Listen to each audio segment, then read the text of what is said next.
Yes, we are this much closer to Memorial Day weekend. Dale, how are you, sir? It is May 26th. Welcome to another episode of What's on the Menu Daily. Do you have any big plans for Memorial Day? Nah, not really. But you always know I find myself in some shit one way or another. Now, I was going to say, I'm a little surprised because you have been on quite the marathon lately. Me? Yeah. Now, some of you probably aren't surprised by that, but I still think you have been. Why do you say that? For any of you I that haven't follow... seen you in a week.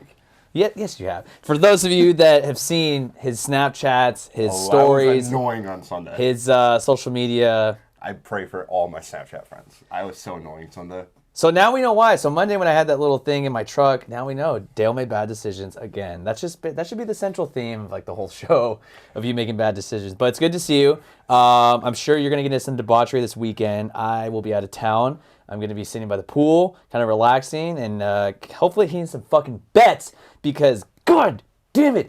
Before we get into all the basketball games, fuck the Clippers. Fuck the Clippers. And you know what? You're just mad. The Clippers aren't good, bro. Okay, but hear me out. Adversity betting. I need to start going with my gut. And I read too much. I look at the stats. I look at way too many things. I just need to start going from the heart and going from the gut because everything in the universe yesterday was telling me, take Doncic and the Mavericks +7. And I was like, you know what? I just don't see the Clippers falling again. They had to bounce back. Just statistical anomalies always happen all the time. That's not the goddamn case. Like Kawhi Leonard, SDSU Aztec, let's go. I mean, he had a phenomenal game. I think he had like 45 plus points. He should have had like 70. That was the only way. He had 41, 6 rebounds, 4 assists. Thank you. Yeah. He needed about 141 points last night if they wanted to win. Charles Barkley said this best a couple months ago. He's been fat, he's been skinny, he's been rich, he's been poor. The Clippers have always sucked. Like, dude, the Clippers just aren't good. I don't know what else to say. I genuinely think that they get swept in this or lose 4-1. So a gentleman's sweep. I think a gentleman's sweep. The Mavs look like the better team all the way around. And then, dude, the Clippers' defense was so bad. Kawhi cannot score 41 a night. That's not his game. It's not sustainable. And that's what he's going to need to do to beat the Mavs. As wild as that is what I think he needs to do. Well, then you would think, okay, in the first game, Doncic had 31. Okay, trap him, send him double teams. He had 39 last night again. 39, 7, and 7. The kid is elite, bro. Porzingis playing good too. I'm glad to see he's doing well. He's finally not hurt. Actually, he got in trouble. He went out partying. So I don't know if he was in any orgies. I don't know if he was doing drugs. I don't know if he was drinking. Partay. But in terms of the NBA rules and going out, I mean, even though LeBron went out to Drake's party last week, I think he gets the only hall pass in the NBA. The NBA doesn't have the balls to suspend Bron for that. Yeah, I don't think so either. It would have to be really egregious. But look, they're going to play later this week. I'm done betting on them. They will. Dale, the other Los Angeles team. Now, the Lakers, they beat the Suns last night. It is now, I think LeBron's played in 264 playoff games, something ridiculous. A lot. So last night on the broadcast, Kevin Harlan, sorry, that name was escaping me. The announcer, he was saying that in his 14 years, LeBron, he's never lost the second game of a first-round series. He's never lost the second game of a first-round series. Okay. So they started 0-1. Yeah, no. He had never started 0-2. Yeah, no, that makes sense. You know what I'm saying? I remember a few times that we were down 0-1 when he was in Cleveland, but then we'd win 4-1. Okay, so I'm sure you made the smart bet. I thought, okay, the Suns are at home. Even though LeBron had the theatrics of seeing 3 rims against the Warriors and then his shoulder little charade that he did in the first game against Phoenix, I thought, all right, I like the Suns at home. I should have just listened to my gut again because they give him the nickname the King for the reason. I mean, man. At what point will people in media stop saying LeBron isn't clutch? I just thought, okay, and Anthony Davis had a horrible game. He did. The first game, game 1. He responded really well. I just thought you were riding hot. I mean, DeAndre Ayton looked like Anthony Davis in the first game. And he also had a really good game last night. He did. Listen, the Suns are a good basketball team. They're athletic. Look at Cameron Payne, though. Bouncing around team to team, coming in there, filling in for Chris He's Paul like an annoying gnat. Like, he's always like around everything. No, absolutely. He is. Last thing on the Suns I want to talk about. If Chris Paul could ever stay healthy in the playoffs, like, can he? I don't think so. I feel so bad for him. Like, Chris Paul is the one player in the NBA that right now, where if you were to say, who do you want to have a title, who doesn't? I would say Chris Paul. I would do dirty things to see him just in the finals. Well, look, when he's with Houston, it's a hamstring. Yep. This time, he actually Shoulder. had a legitimate shoulder injury, not like LeBron where it looked like he had a shoulder subluxation and he just popped it back in. When he was with the Clippers, he got hurt. When he was with the Hornets way back in the day, he got hurt. Yeah. That was the biggest thing, and that's what all the betting odds were saying was, okay, kind of play this out to see how he's going to be. Now, Monty Williams, their coach, was saying that, was saying that no, he's going to be good. He'll play, which was a very nonchalant answer in his Zoom press conference before the game, and I thought, okay, Devin Booker, can he?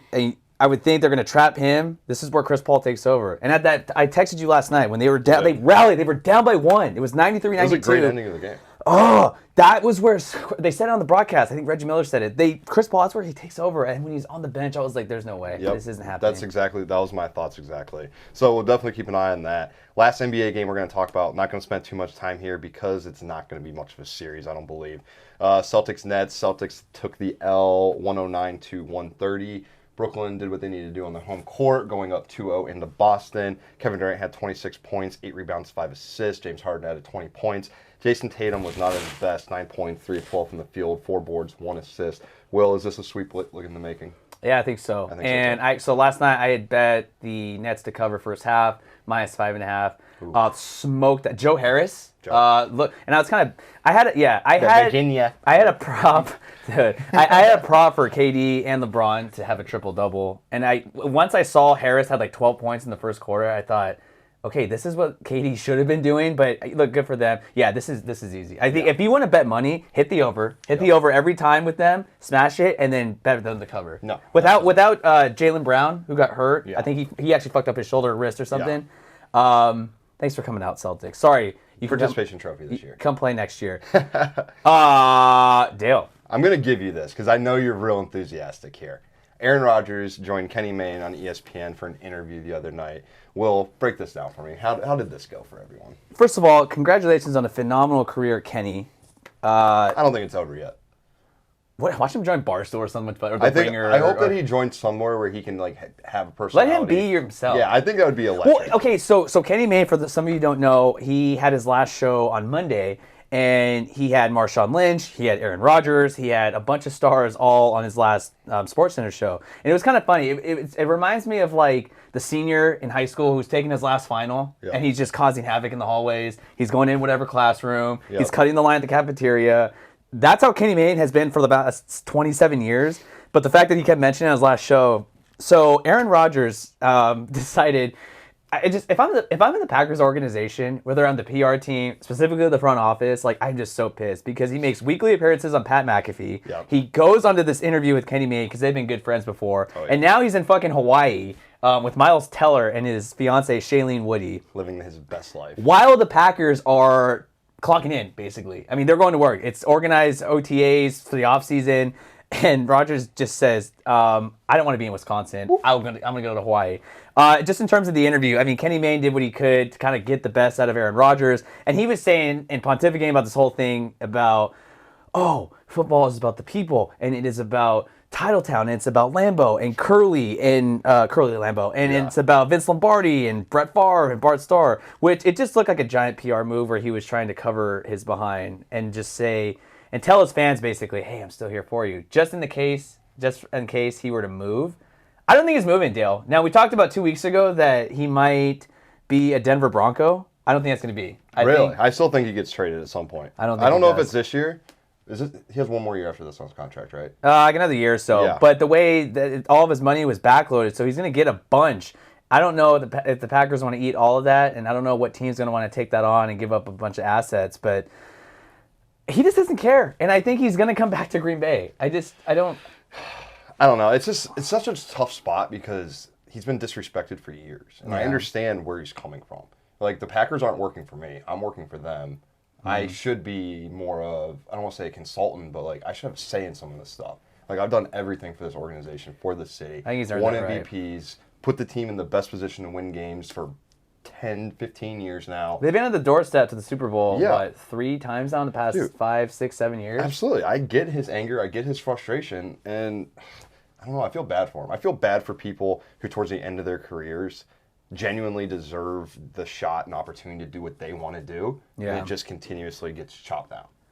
Well, I mean, you get to attack this from so many different angles. I mean, the other day you had Skip Bayless and fucking Shannon Sharp call Julio Jones, who I don't think thought he was on air, and basically said, "Fuck you, Atlanta. I don't want to be there anymore." Yep. Maybe the Green Bay Packers extend an offer to him and say, "Oh, we'll take you. That'll help." I don't know. It's the Aaron Rodgers saga is hilarious. And it's funny because we want to transition into the next segment. Obviously, we're going to go into golf and a little bit of drama. Ooh. But Aaron Rodgers is intertwined in this as well. He is. He is.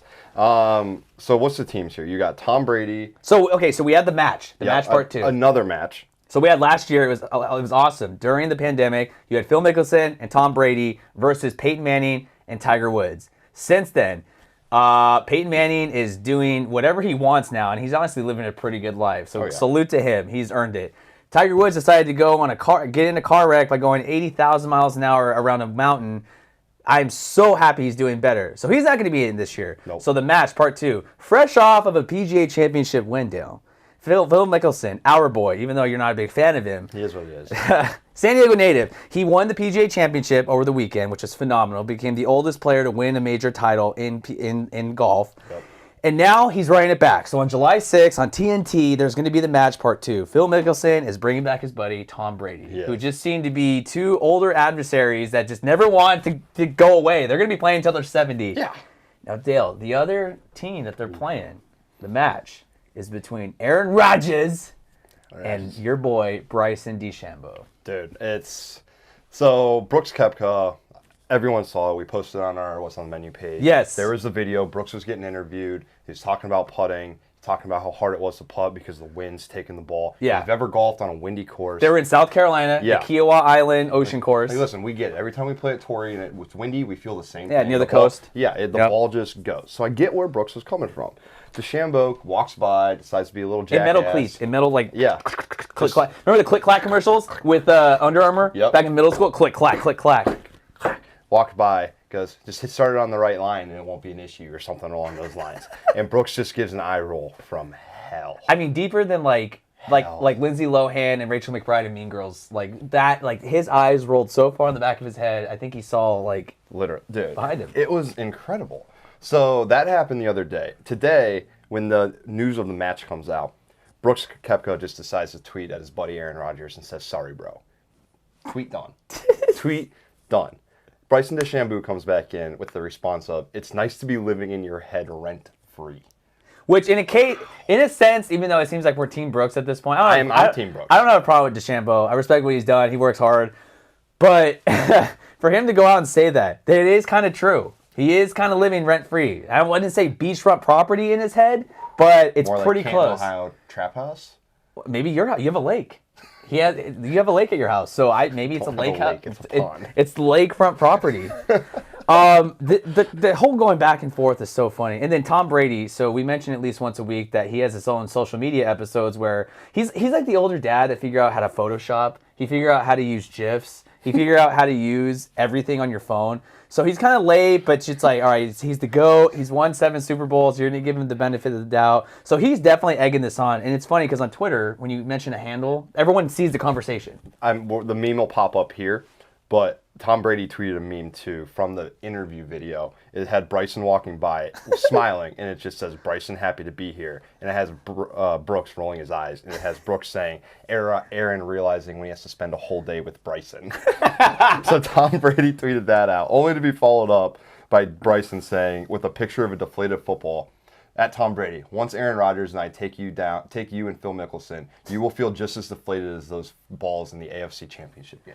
This is just amazing. This is great content. This is phenomenal. This is pure comedy. You know what's funny is that, everyone was saying for a while before social media, there was a certain way to attack journalism and you had to stay on these certain routes and agendas. I mean, this is great. I mean, this is in real time. And by the time this is edited and posted, there might be even more shit that we haven't even touched on. Yeah. Which I'm so This is what makes this era so great. it's so hilarious. And it just enhances it as time goes on. Because this isn't going anywhere. No, it's not.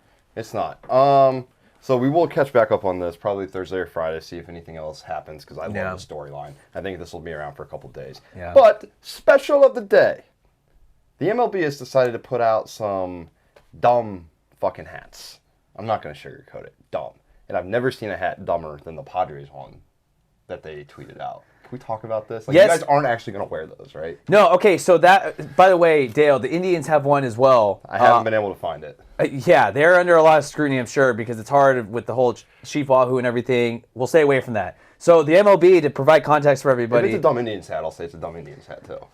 they're all so bad. Okay, so the MLB over the last few days decided, oh, we want to be creative, I guess is the best way to put it. Let's take a page out of the NBA, because it just seems like the NBA, whatever they do, it's just cool. It works. Yeah. It's smooth. The It's athletes are cool. fluid.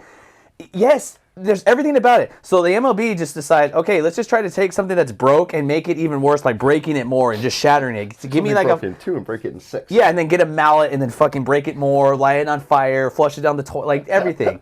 So the MLB rolled out this idea that they wanted to have local market hats. So essentially, you have a hat for every team, all 30 MLB teams, and the specific team, the city has like some unique tie to it. So every hat has all of the area codes. So for San Diego, it would be 619, it would be 858, 760.